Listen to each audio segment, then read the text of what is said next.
지금까지 우리가 사회심리학에서 많은 주제들을 다뤘습니다. 이 자기라든지 자기 정체성이라든지 이와 같이 한 개인에 있어서의 그 인식의 문제,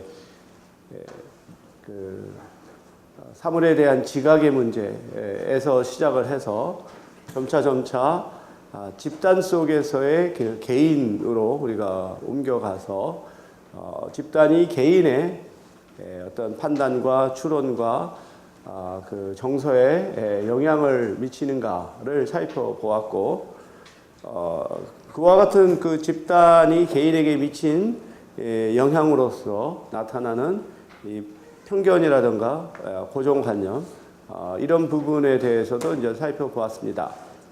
근데 지금까지 우리가 살펴보았던 이 사회심리학의 개념이라든가 이론이라고 하는 것은 상당히 특별한 문화적 또 사회적 그 환경에서 만들어졌다고도 볼 수가 있죠. 대개 이러한 실험들이 미국의 대학교에서 백인 남성 대학생들을 대상으로 실험을 하고 거기에서 개념들이 나온 것이기 때문에 이것이 얼마만큼 보편적이고 일반화할 수 있느냐라고 하는 그 문제 제기가 있죠. 그래서 이와 같이 그 백인의 대학생들의 그 남성들에 대한 이 표본에 의거해서 이루어진 것을 약자로 weird라고 불러요. W-E-I-R-D. weird 하면 뭔가 좀 아주 이상한 그런 뜻이거든요. 낯선. 그러니까 weird의 약자가 W가 이제 white, E가 educated, 그다음에 IID는 뭔지 모르겠네.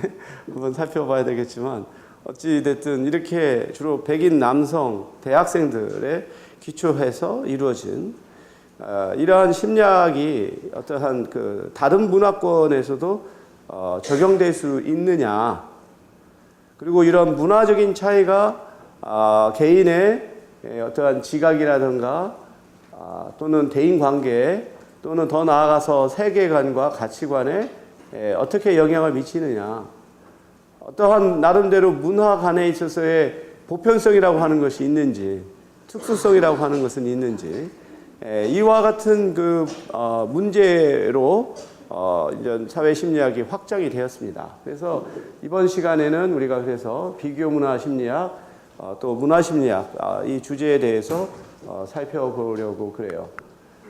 그래서 우선 문화심리학이든 비교문화심리학을 우리가 다루기 전에 문화라고 하는 개념이 뭔가를 살펴보려고 하는데, 아마 문화라고 하는 개념처럼 다양하게 정의가 되고 어떤 통일을 이루기가 어려운 것은 없을 거다라고 생각을 해요. 실제로 어느 문화학자가 지금까지 나왔던 문화의 개념만을 정리를 했더니 이게 수천 가지가 되더라. 그래서 굉장히 아주 다양하고 그리고 또 어떠한 학문 분야에서 어떠한 목적을 가지고 우리가 문화라고 하는 개념을 도입하느냐에 따라 또 달라지겠죠. 그래서 나는 나뿐만 아니라 이제 내가 지도하는 학생들에게는 항상 얘기하는 것이 일종의 작업 정의라고 하는 얘기를 해요. 작업 정의.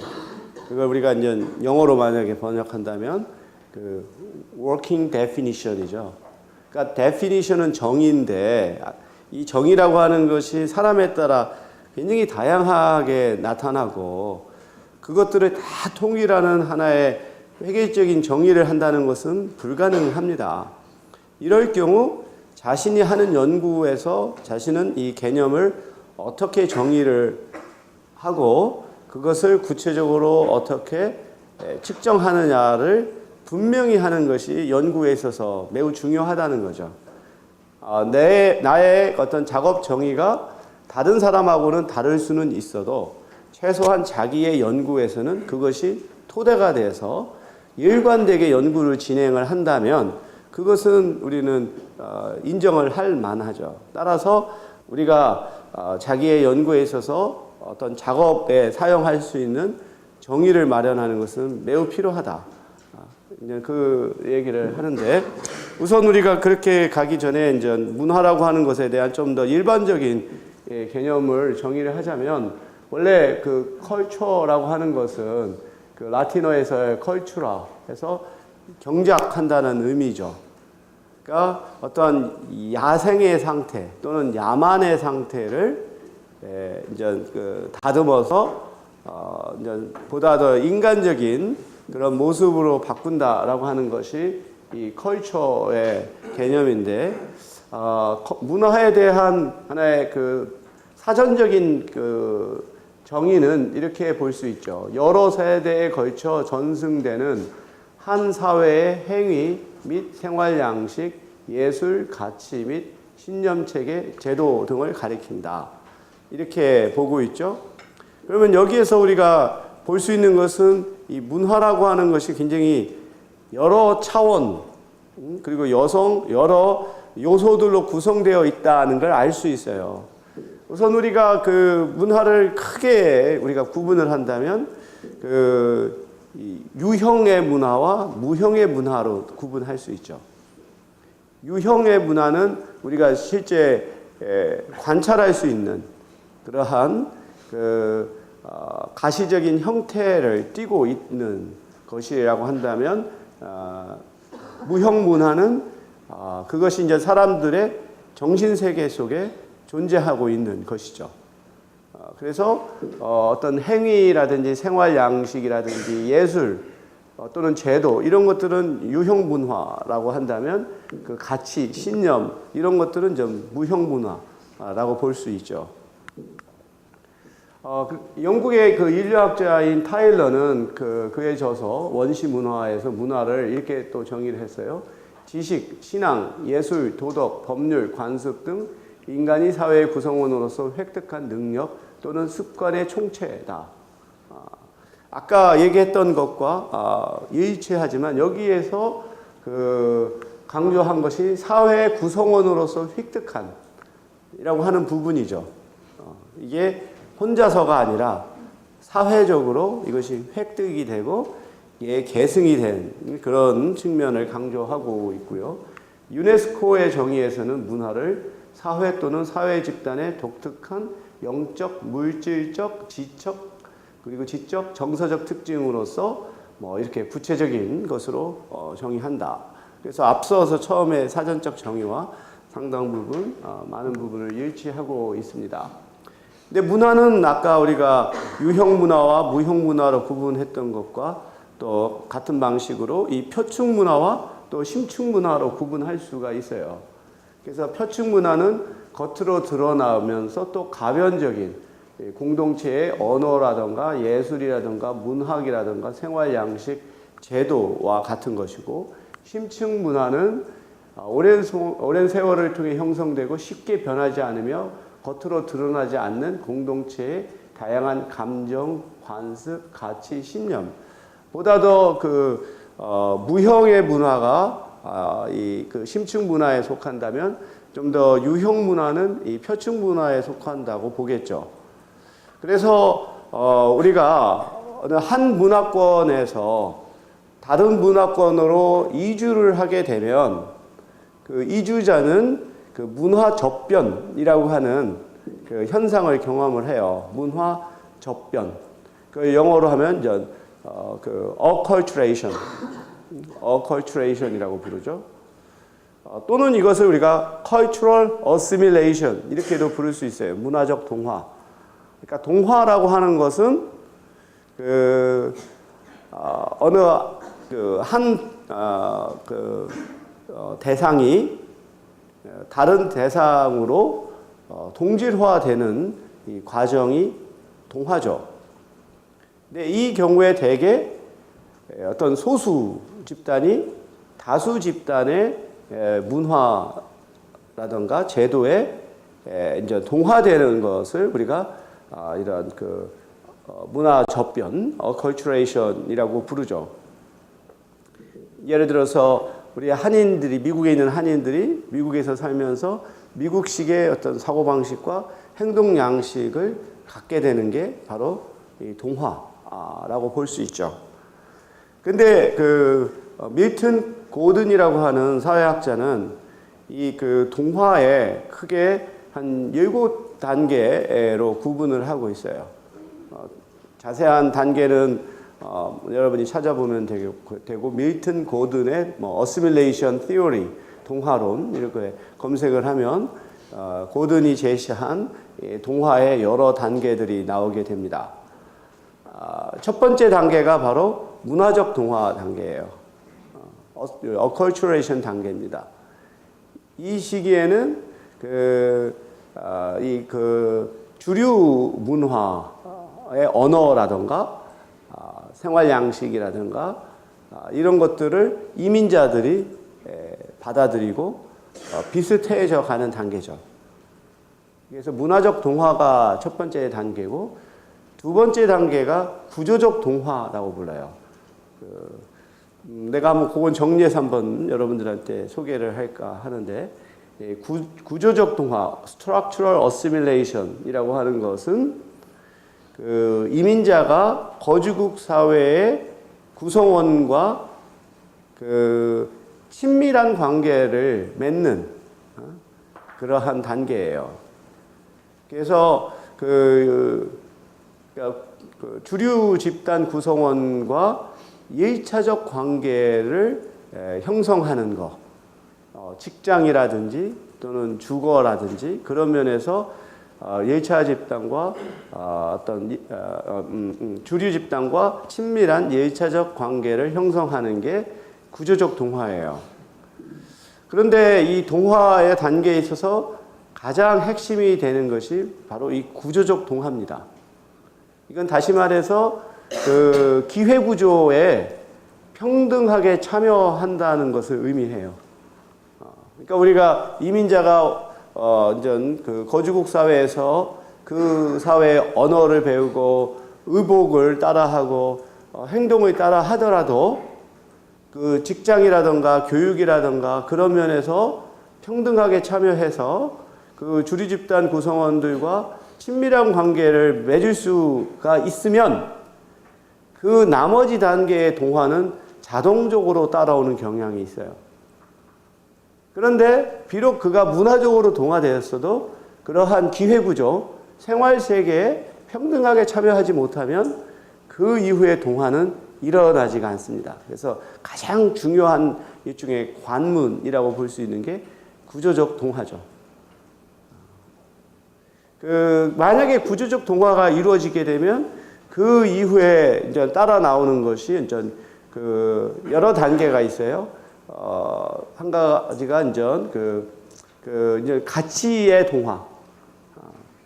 아까 우리가 이 유형 문화 그리고 표층 문화적인 동화뿐만 아니라 그 정체성이나 가치 면에서도 주류 집단과 동일시되는 단계에 이르고 또 이제 marital assimilation이라고 해서 결혼에 있어서 그 주류 집단 사람들과 아무런 차이 없이 결혼하게 되는 이러한 현상들이죠. 그리고 마지막에 이제 일종의 civic assimilation에서 그 장체는 완전히 이제 그 사회 구성원으로서 아무런 구별 없이 참여하게 되는 단계로 이렇게 보고 있는데 이러한 동화론은 많은 비판을 받았어요. 이것은 일종의 백인들의 경우에서는 통용되는 거죠. 이탈리아인들이 처음에 이제 미국에 이민을 와서는 거의 그냥 무시를 당하고 홀대를 받고 차별을 받고 사실 그런 과정에서 시실리아 사람들로 구성된 마피아가 그렇게 세력을 얻게 됐거든요. 그렇지만 지금은 이탈리아인들이 어떠한 소수자라고 생각하지 않죠. 그래서 이탈리아인들은 지금 하나의 미국 사회의 하나의 주류 집단이라고 생각되죠.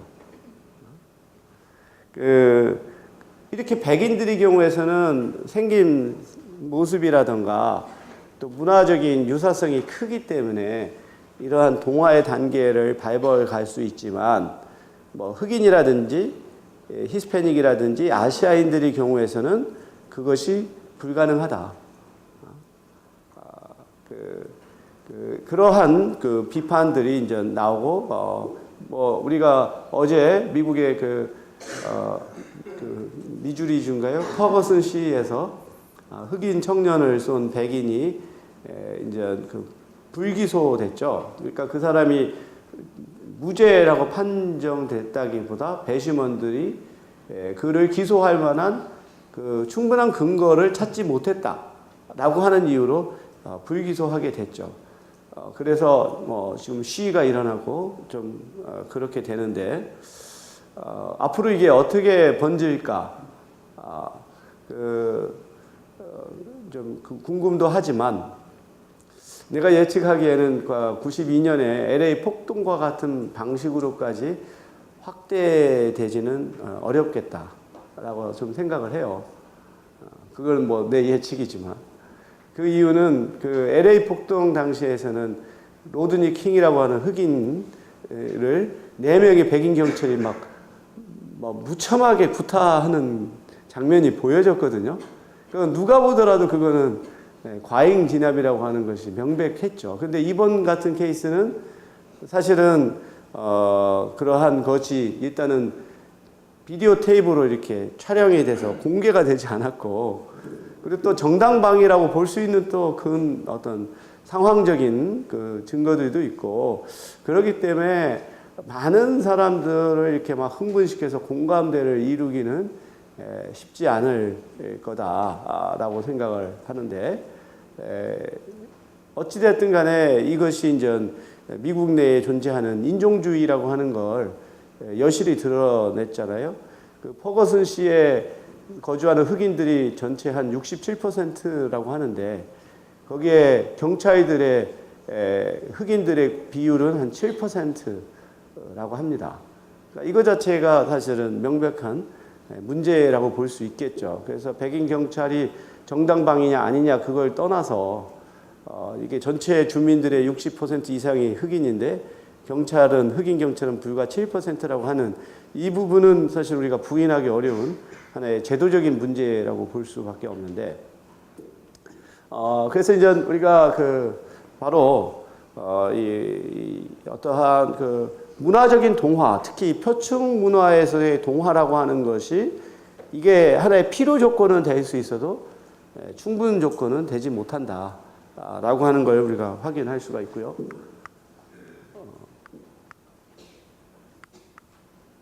그래서 그 문화에 대한 심리학적인 접근은 크게 두 가지로 우리가 구분해서 볼 수 있어요.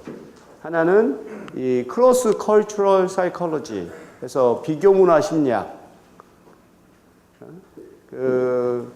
그리고 또 하나는 이제 문화 심리학 또는 뭐 토착 심리학 이렇게도 부르는데, 이 두 가지의 하나의 관점이 있다. 그래서 비교 문화 심리학은 어떤 문화에 있어서의 보편적인 요인이라고 하는 것이 있다고 가정을 하고, 이 보편적인 것이 각기 다른 문화에서 어떻게 다른 양상으로 표출이 되는가를 이제 찾아내는 데 초점을 두고 있어요. 그래서 이것은 상당히 어떤 논리 실증주의적인 어떤 나름대로 표준화라고 하는 것이 있습니다. 그래서 비교문화 심리학에서는 척도라고 하는 게 있어요. 척도.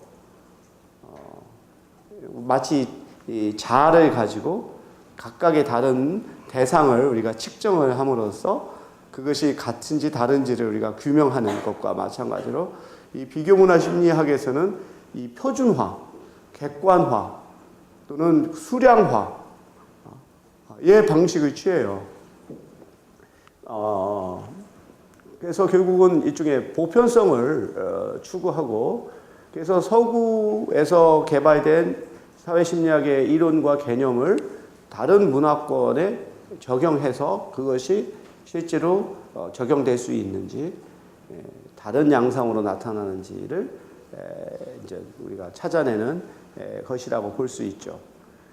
대표적으로 우리가 그 홉스테드라든지 트리안디스가 이제 개발한 개인주의, 집단주의 이런 것들을 각기 다른 문화에서 우리가 측정해서 이 나라에서의 개인주의 또는 집단주의의 점수는 어떤지를 우리가 비교하는 이런 것들을 이제 우리가 사용하는 것이죠. 그래서 그 모든 문화권이 기본적으로 그러한 보편적인 차원들을 공유하고 있다라고 이제 보는 거죠.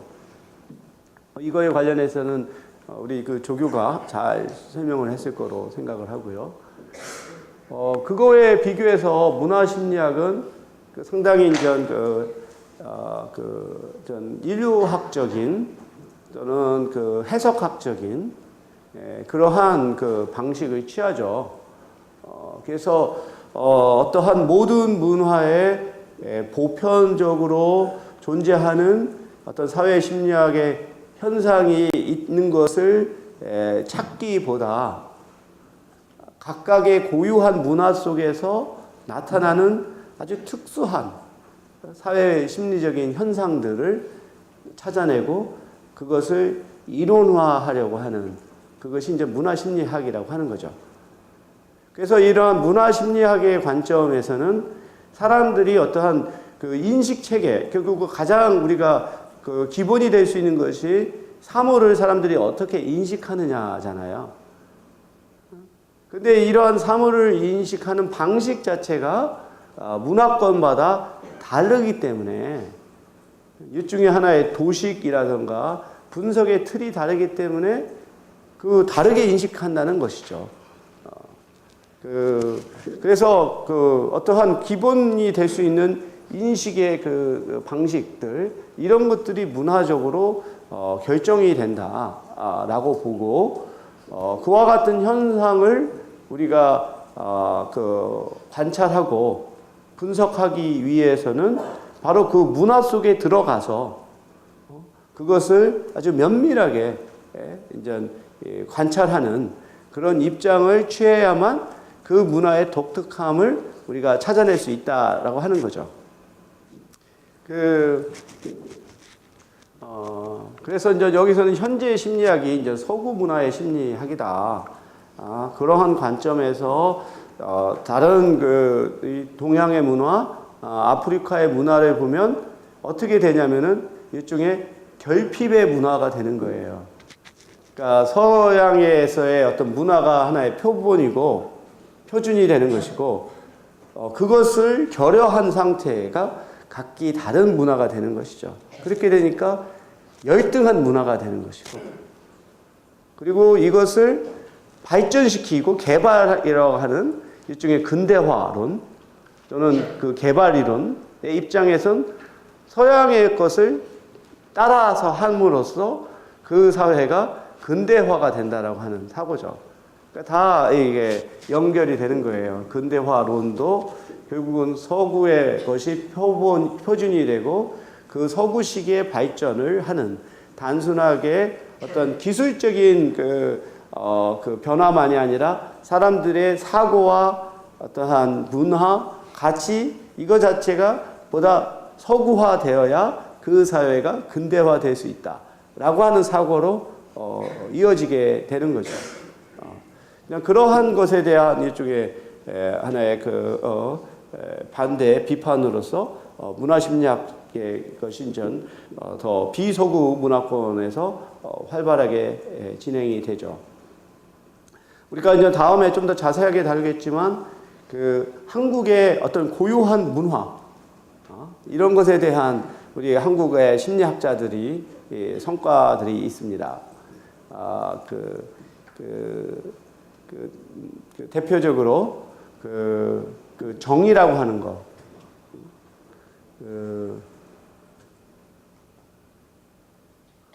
왜 이렇게 늦어? 그러니까 정의라고 하는 것을 어떻게 정의할 것인가? 이제 이렇게 되면 우리가 그 문화 간의 차이를 우리가 살펴보는 데 있어서 첫 번째로 우리가 해야 되고 또 가장 또 기본이 되는 하나의 방법은 그걸 다른 언어로 번역하는 거예요. 사실 우리가 번역이라고 하는 것이 사실 그렇게 기계적인 게 아니죠. 여러분도 번역을 해보면 알겠지만 이게 그 단순하게 언어의 문제만이 아닌 보다 더 큰 하나의 전체적인 인식 체계의 전환이라고도 볼 수가 있고, 그런데 만약에 우리가 정을 영어로 번역을 한다고 하면 어떻게 번역이 될까요? 가장 가까운 게 가장 가까운 것이 이제 일종의 이제 affection 이렇게 번역이 되는 걸로 알고 있어요. affection. 그러면 이것은 일종의 정서죠, 정서. 그렇죠? 근데 그 영어에서 정서, 감정 이렇게 번역을 하면 이건 상당히 좀 중립적이에요. 긍정적인 것도 있고 부정적으로도 볼 수도 있죠. 그렇죠? 근데 한국인이 말하는 정은 굉장히 그 다차원적이에요. 그래서 우리는 미운 정, 고운 정 이 얘기를 합니다. 미국 사람들 입장에서는 그게 아마 이해가 안 될 거예요. 어떻게 미운 정과 고운 정이 동시에 존재하냐. 그리고 또 우리 한국 사람들이 정이라고 말할 때는 그거에는 역사성이 있어요. 정이라고 하는 것이 지금 현재 상태의 하나의 감정이나 정서만을 의미하는 것이 아니라 두 사람 사이에 맺어왔던 오랜 관계성 속에서 나타나는 것이죠. 그렇죠? 그러니까 이것을 어떻게 번역하기는 상당히 어려워요. 그러니까 이 부분은 그래서 사실 한국의 심리학자들이 이런 문화심리학적 연구로서 많이 했던 주제가 바로 한국인들의 특별한 정서인데 그게 바로 이러한 정이라고 하는 거죠. 또 한 가지 또 한국인의 하나의 독특한 문화적 현상이라고 보는 것이 화병이라고 하는 게 있어요. 화병. 그래서 우리나라 중년 여성들을 대상으로 하나의 진단을 해보면 가장 많이 나오는 정신적인 질환이라고 보는 것이 화병이라고 합니다. 근데 화병을 그럼 어떻게 서양 의학에서는 진단을 할까요? 아마 진단을 한다면 스트레스라고 할까?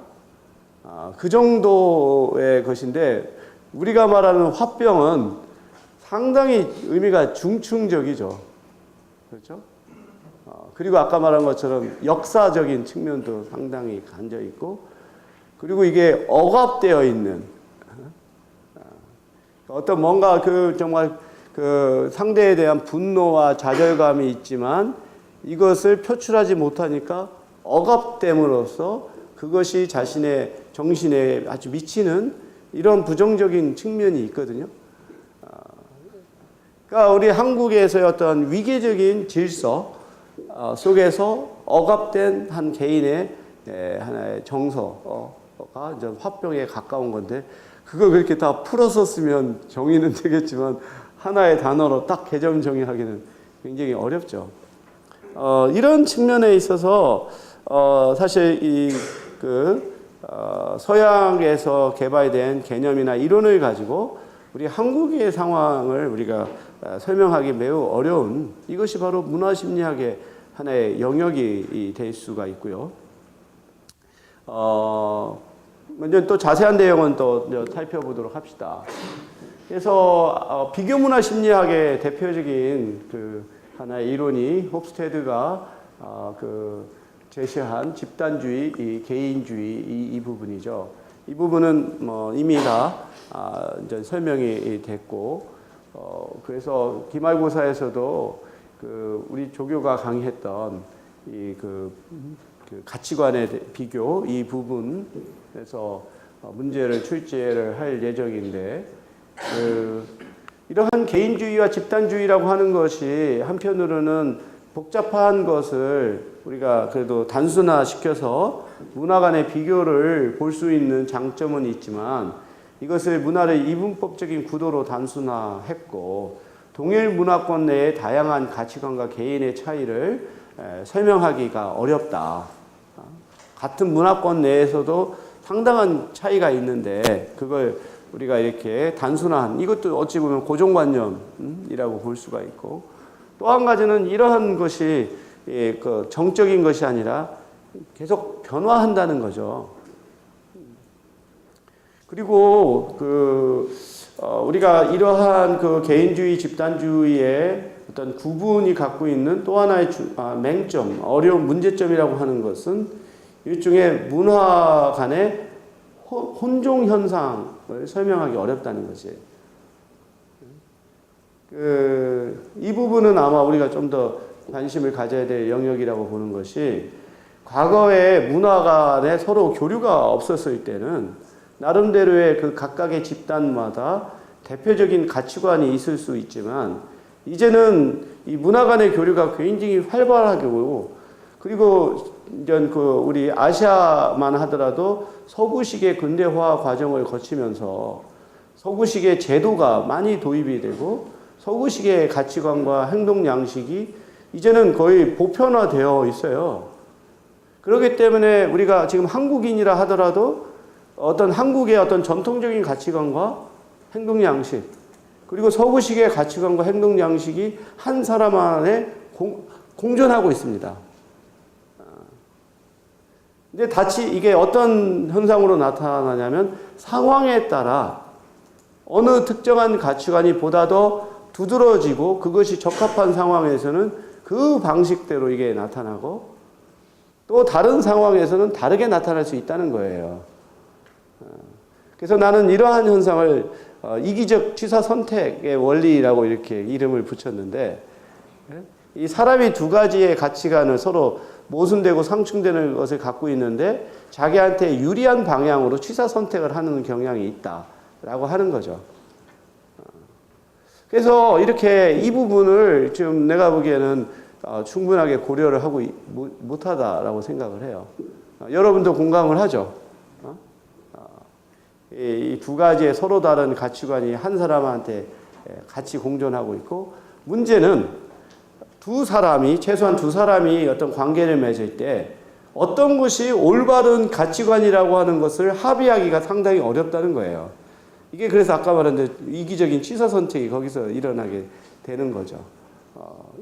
이러한 또 문제가 있다는 걸 우리가 앞으로 여러분이 개인주의, 집단주의 연구할 때 이러한 일종의 문화의 혼종성이라고 하는 차원에서 한번 접근한다면 기존의 연구가 하지 못한 부분을 또 새롭게 개척할 수도 있다라고 우리가 볼 수 있고요. 그래서 홉스테드는 개인주의와 또 집단주의가 너무 단순하게 문화를 구분했다고 판단해서 이걸 다시 수평적, 수직적인 관계로 이렇게 다시 또 복잡하게 설명을 했죠.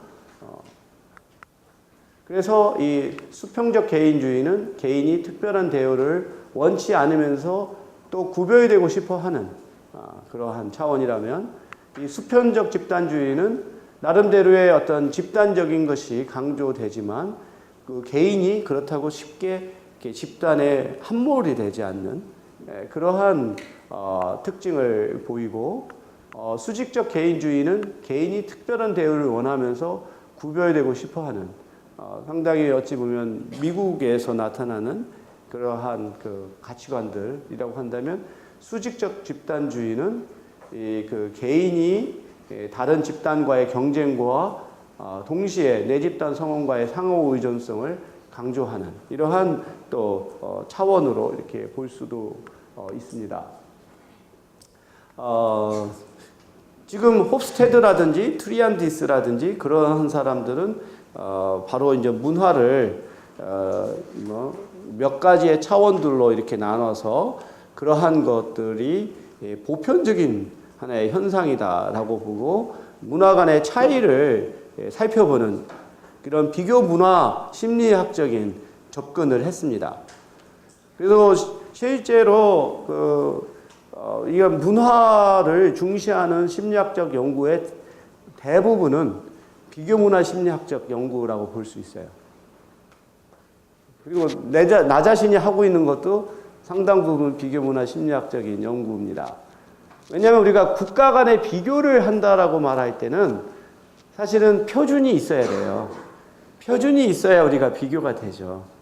근데 문화심리학처럼 어느 하나의 독특한 문화만을 살펴보게 되면 그것은 사실은 비교가 불가능해지죠. 그렇죠? 그렇기 때문에 우리가 어떤 국가 간 또는 문화 간의 비교를 하게 되면 기본적으로 비교문화 심리학적인 접근을 하게 되고 거기서 사용하는 방법을 사용하게 되는 경향이 있죠. 이런 비교문화 심리학적인 연구가 어떤 아까 말한 것처럼 어떤 그 사회심리학, 국제적인 사회심리학 연구의 대부분을 차지한다고 보았는데 그 중에 하나의 그 예가 그 액트 이론이라고 하는 것이 있어요. ACT라고 하는 이론인데, 우리 그 학과에 있는 이명진 교수도 그 이론을 통해서 한국에서의 이 가족 관계에 대한 분석을 했습니다. 그래서 이 ACT 이론이라고 하는 것은 뭐냐면, 일종의 뭐라고 말할까? 대인 관계라고 말할까?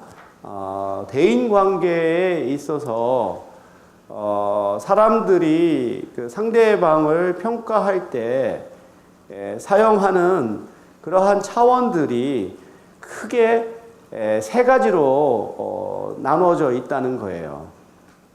보면은 예를 들어서 우리가 아버지라고 말을 할 때 아버지라고 하면은 우리가 아버지와 관련된 이미지들이 있죠. 인상. 한편으로는 엄격하다라고 하는 것이 있고, 두 번째로는 그 힘이 있다라고 하는 것이 있고, 그 다음에 또 능력이 있다라고 하는 이런 그 이미지들이 아버지라고 하는 역할과 관련된 하나의 이런 이미지들이에요.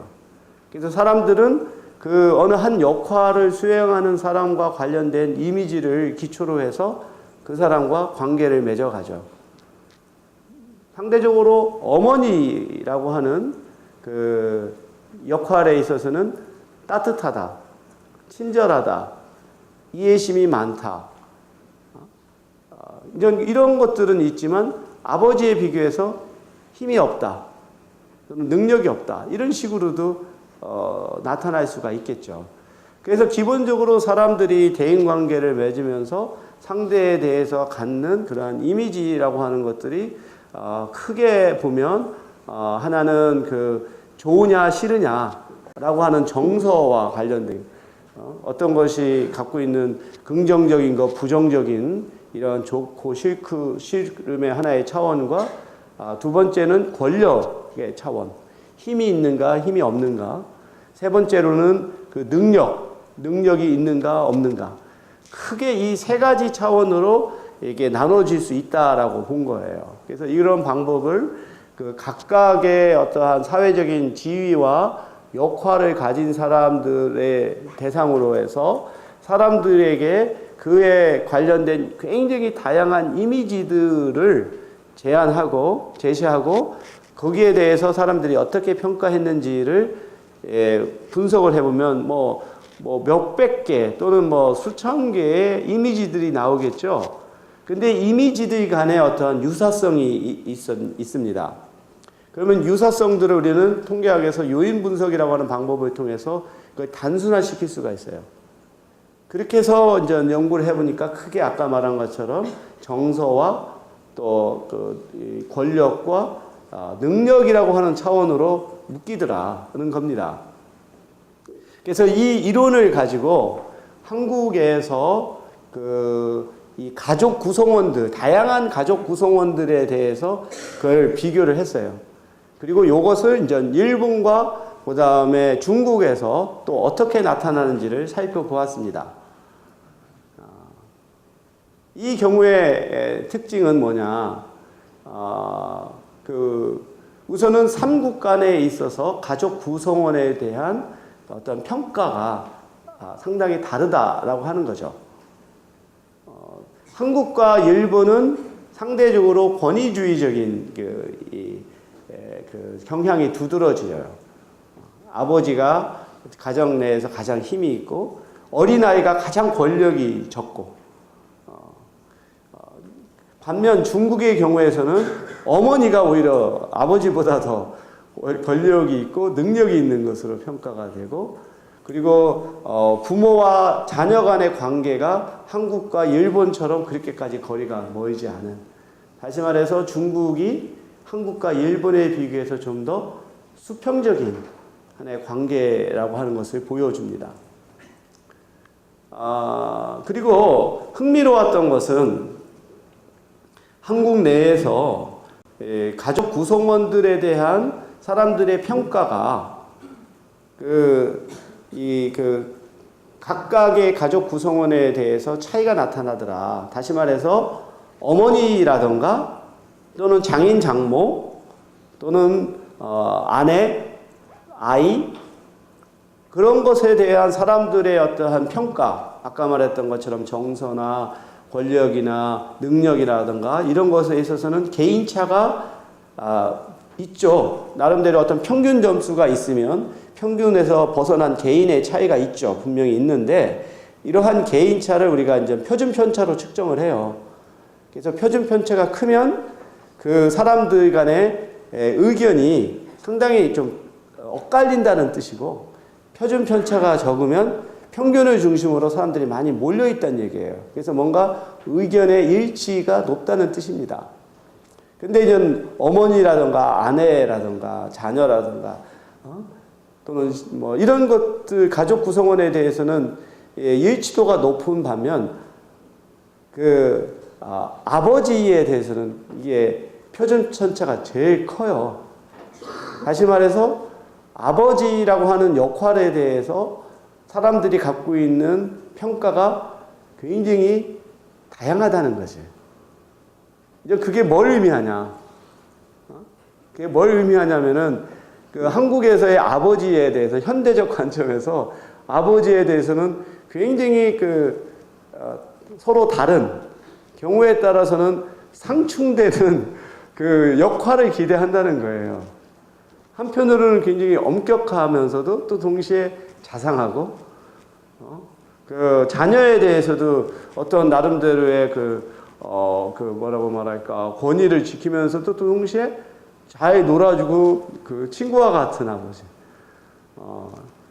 여러분도 아마 인식이 될 거예요. 그러니까 과거에 우리 아버지의 상은 뭐 정말 말도 못 붙이고 하라고 하면은 찍소리 못하고 했죠.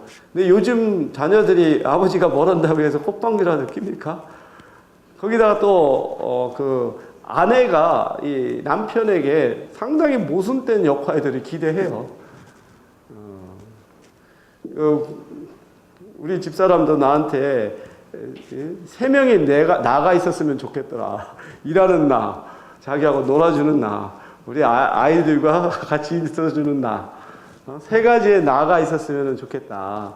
그러니까 한편으로는 뭔가 애들이 말 안 들을 때 엄격하게 군기를 잡을 수 있으면서도 동시에 애들하고 같이 좀 놀고 좀 얘기 좀 들어줘야지 하는 이러한 부분들이 아버지한테 동시에 요구되는 그러한 현상이 있다. 이제 이런 부분들이 바로 우리가 이제 액트 이론을 써서 이러한 각각의 차원에 있어서의 어떤 개인들에 있어서의 편차, 의견의 편차를 통해 우리가 이제 또 살펴볼 수가 있는 거죠.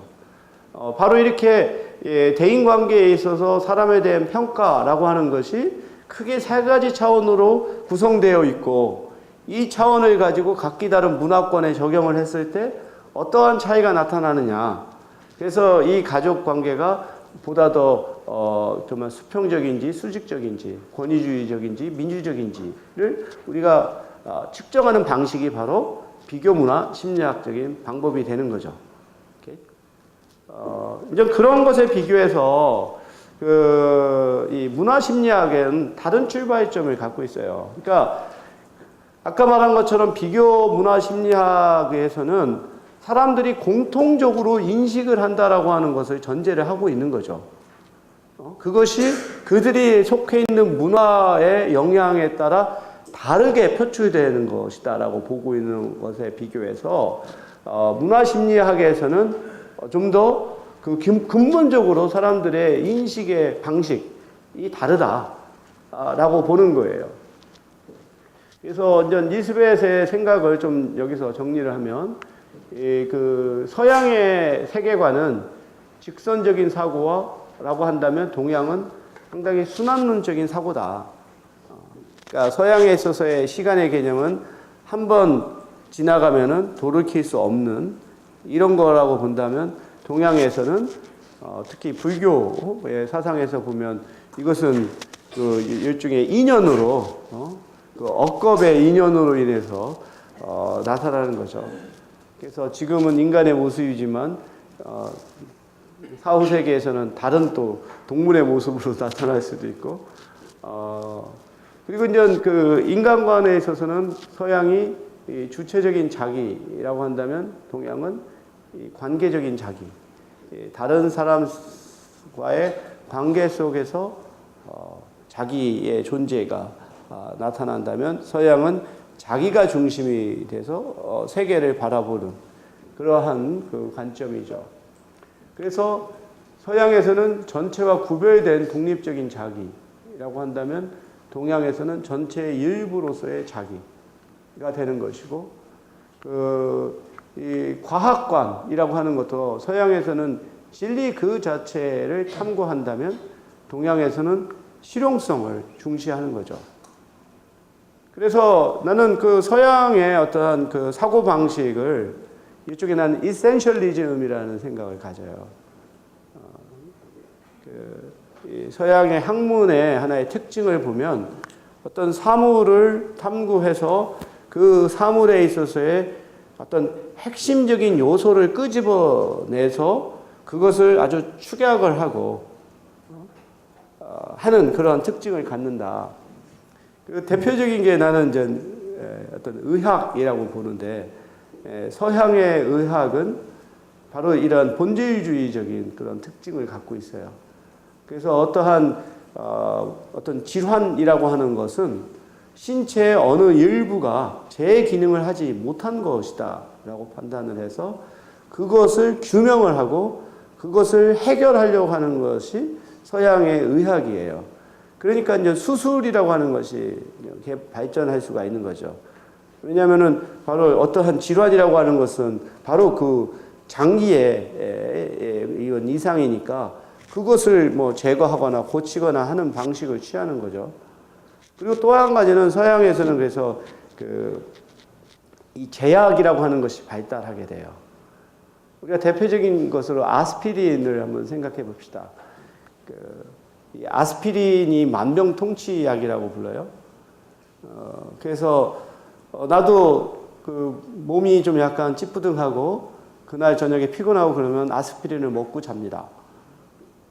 이 아스피린이 우리가 아직도 밝혀지지 않은 효과들이 굉장히 있다고 그래요. 그래서 아스피린의 대신 부작용은 위산을 과다 분비해서 위에 안 좋다고 하는데 그것도 사람마다 또 다 있어요. 달라요. 어떤 사람은 굉장히 민감하게 반응하는 사람이 있고 어떤 사람은 그렇지 않은.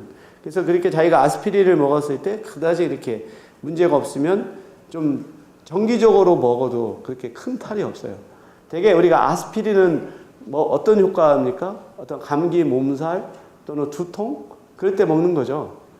근데 어떻게 만들어지죠? 아스피린 하얀 약이잖아요.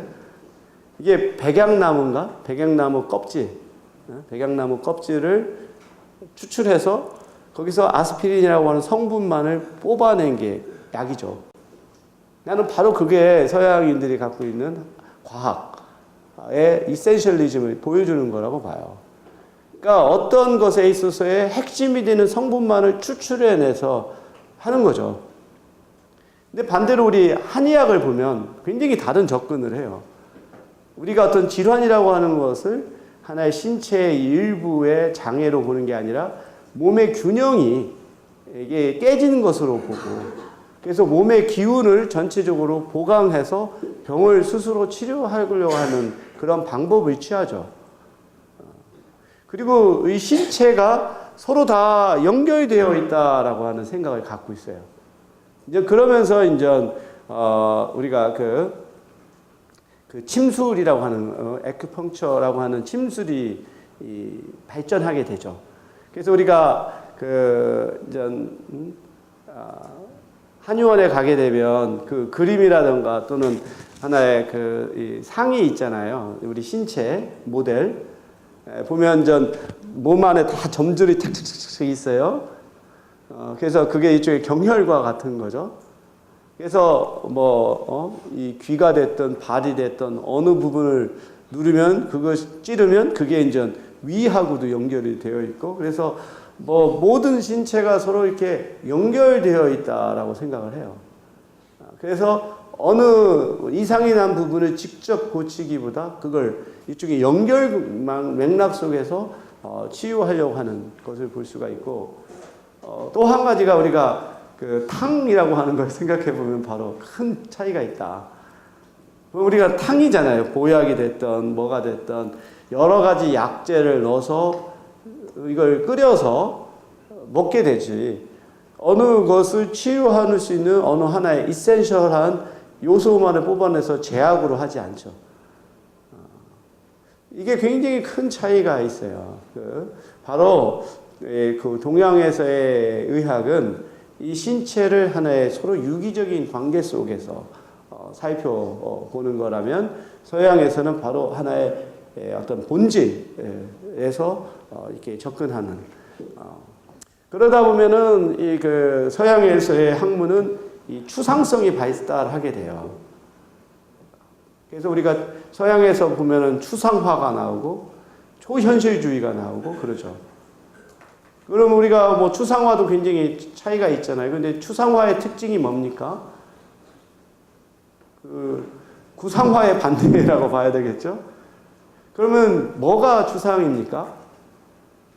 그러니까 작가가 생각하는 핵심적인 것들만을 뽑아서 그걸 다른 방식으로 표현하는 게 추상이라고 볼 수 있죠. 그렇기 때문에 추상이라고 하는 것이 나타나기 위해서는 바로 본질이라고 하는 것에 대한 작가의 해석이 있어야만 그게 가능해요. 이러한 맥락에서 서양에서는 순수 이성과 과학이라고 하는 것이 발전하게 됩니다.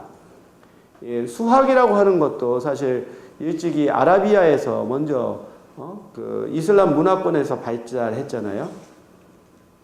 그렇지만 그것이 지금과 같은 현대 수학으로 발전한 것은 서양이죠. 그러니까 수학은 어찌 보면 바로 그 본질주의를 추구하는 거라고 볼 수 있어요. 이 반면 우리가 동양화를 보면 그 추상화라고 하는 것이 사실 그렇게 두드러지지 않죠. 되게 인물이라든지 정물이라든지 어떤 자연 풍경이라든지 이런 것들을 보여주고, 인물화를 보더라도 굉장히 큰 차이가 있어요. 재미난 실험을 한 적이 있는데, 우리 서양 학생들하고 우리 동양 학생들한테 자기의 친구를 사진 찍으라고 해봤어요. 근데 동양의 학생들은 사진을 찍을 때 되게 인물이 작고 배경이 크게 나오게 찍는 경향이 있어요. 근데 서양의 사람들은 사진을 찍을 때 인물이 크게 나오게 찍습니다. 혹시 여러분도 한번 그런 체험을 할 수 있었을 텐데, 그래서 사진 찍기 기술 중에 유명한 명언이 있어요. 만약에 당신이 좋은 사진을 찍지 않았다고 생각하면 그것은 대상에 충분히 가까이 가지 않았기 때문이다 라고 하는 말이 있어요. 그러니까 이 사진에서 굉장히 강조되는 것이 대상에 가깝게 가서 찍는 거거든요. 그렇지만 우리는 문화적으로 볼 때 어느 한 대상이 두드러지는 것에 대해서 어떤 나름대로의 거부감이 있어요. 그래서 여러분 한번 우리 그 동양화에서의 인물화하고 서양화에서의 인물화를 한번 비교를 해보세요. 렘브란트가 그린 인물화들을 보면 그냥 얼굴밖에 없죠. 그런데 우리의 어떤 이라든가 또 이황이라든가 뭐 이순신의 어떤 초상화들을 보면 전신이 나오죠, 전신. 이런 것들이 사실은 상당히 영향을 미친다고 볼 수 있습니다. 그래서 동양에서는 어떠한 어느 한 개체가 드러나는 것보다 주의와 이것이 균형과 조화를 이루는 것을 추구하게 되고 그러면서 하나의 규범이라고 하는 것이 발전을 하게 되죠. 그래서 우리가 이제 동양의 철학이라고 할 수 있는 것이 이제 유교라고 볼 수 있는데 유교도 이제 우리가 클래시컬 컨퓨셔니즘이 있고 그 송대 이후에 주희가 발전시킨 중에 니오 클래시컬 컨퓨셔니즘 그 우리가 성리학이라고 불러요. 성리학 이렇게 이제 구분이 되는데 초기에 어떤 공자나 맹자나 이런 사람들이 발전시킨 고전적인 유교는 기본적으로 규범이라고 볼 수 있어요. 사람들 간에 어떤 것이 올바른 관계인가에 대한 일종의 가르침이죠. 이제 그것이 이제 송대로 넘어가게 되면서 굉장히 이게 공허하거든요. 그리고 또 중국에도 이제 불교와 도교의 영향이 커지면서 뭔가 규범의 관점에서 세상을 바라보는 것이 아니라 어떠한 좀 추상적인 그러한 관점에서 뭔가 사물의 이치를 좀 깨닫고 싶은 욕구가 생기는 거예요. 특히 불교가 그렇잖아요. 불교에서 보면은 나라고 하는 존재, 그 다음에 결국은 나란 무엇인가, 행복이라고 하는 것이 무엇인가, 불행이라고 하는 것이 무엇인가, 우리는 그것으로부터 어떻게 구원을 받을 것인가, 좀 그런 것에 대한 보다 근본적인 질문이거든요. 근데 이제 고전적인 유교는 그거에 대한 답을 주지를 못하는 거예요. 그러니까 여러 가지의 정말 뭐라고 말할까, 이론들이 나오고 그것을 주의가 나름대로의 유교와 불교와 도교를 결합을 해서 어떠한 서양의 칸트가 말하는 순수 이성의 형태로 발전시킨 게 바로 성리학입니다. 이제 거기에서는 불교의 개념, 도교의 개념 이런 것들이 끄집어들여지면서 한편으로는 좀 더 근본적인 질문에 대한 답을 주는 동시에 또 한편으로서는 어떤 것이 적절한 인간관계고 사회적 질서인가 그런 것에 대한 답을 주죠. 이제 그것이 이제 우리 한국으로 들어와서는 또 우리 한국의 아주 독특한 또 성리학을 발전시키게 되는데 그런 것에 비교해서 서양에서의 철학이라고 하는 것은 그냥 순수 이성 비판이 계속 진행이 되는 상태로 더 나가게 되고 그것이 이제 과학 철학이라든지 또 여러 가지 형태로 발전하게 되고 특별히 그것이 어떠한 규범에 그렇게 얽매인 형태의 학문은 아니다라고 하는 걸 우리가 볼 수가 있습니다. 요거만 내가 이제 설명을 하고 마칠까 하는데 내가 작년인가 홍콩 사회학대를 갔는데 거기서 이제 초청 강연이 있었어요. 그래서 궁우라고 하는 싱가포르 대학교의 명예 교수인데 이분 자체의 어떤 학문적 경력 자체가 상당히 독특해요. 그러니까 인도네시아에서 화교로 태어나서 말레이시아에서 성장을 했고 영국에서 박사학위를 받았어요. 그리고서 이제 말라야 대학, 호주 국립대학, 싱가포르 대학에서 이런 아주 굉장히 세계적인 석학인데 특히 이제 중국인 화교, 차이니스 디아스포라라든가 또는 중국의 어떤 역사의 어떤 세계적인 석학입니다. 그래서 내가 이분의 강연을 듣고서 상당히 좀 흥미롭게 느꼈던 것이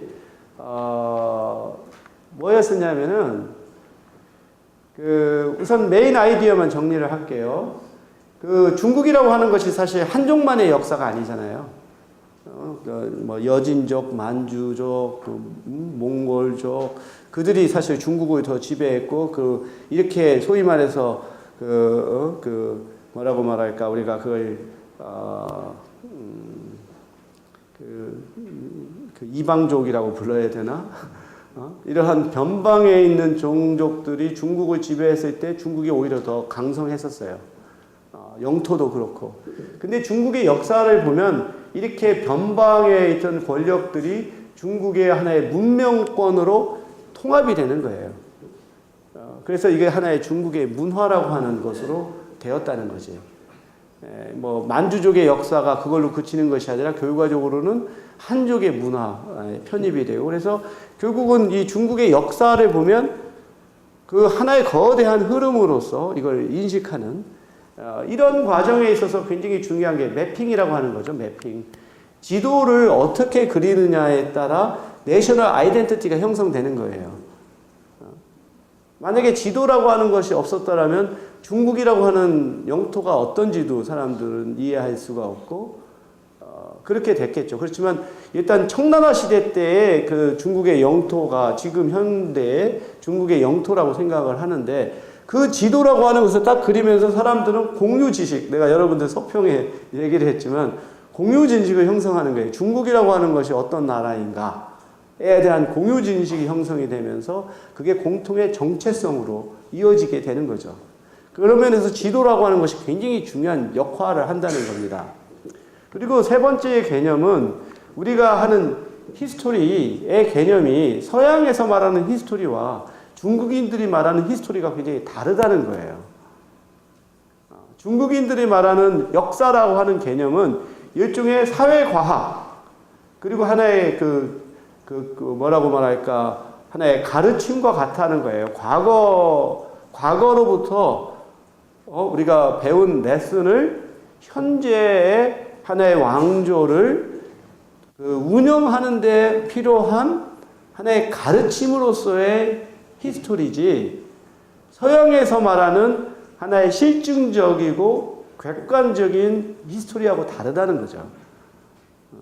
그래서 중국에서 어떤 역사를 했을 때는 있는 그대로 이것을 객관적으로 기술하는 것이 목적이 아니라 과거의 어떠한 시행착오나 과거의 좋은 그 경험을 다시 한번 되새겨서 현재 이것을 어떻게 운영할 것인가에 목적이 있다라고 하는, 그래서 굉장히 아주 바로 이게 바로 중국인들이 생각하는 그 사고가 실용성에 더 초점을 두고 있지, 이걸 서양에서 말하는 것처럼 그런 실용성과 상관없이 진리라고 하는 것은 그 자체로 존재하고 그것을 추구할 가치가 있다라고 생각하는 것과는 굉장히 다른 양식이라고 하는 겁니다. 그래서 이스베릿이 말하는 그 문화의 개념이 내가 볼 때 서양 사람만의 사고가 아니라 정말 중국의 석학 자신도 바로 중국인들이 생각하는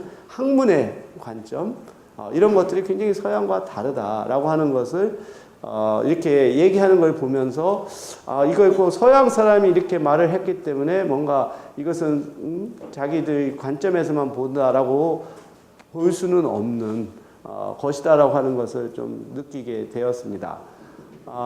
앞으로 우리가 남은 기간 동안 좀 더 이 문화심리학, 또 특별히 한국의 사회심리에 대해서 좀 더 초점을 두고 강의를 하도록 하겠어요.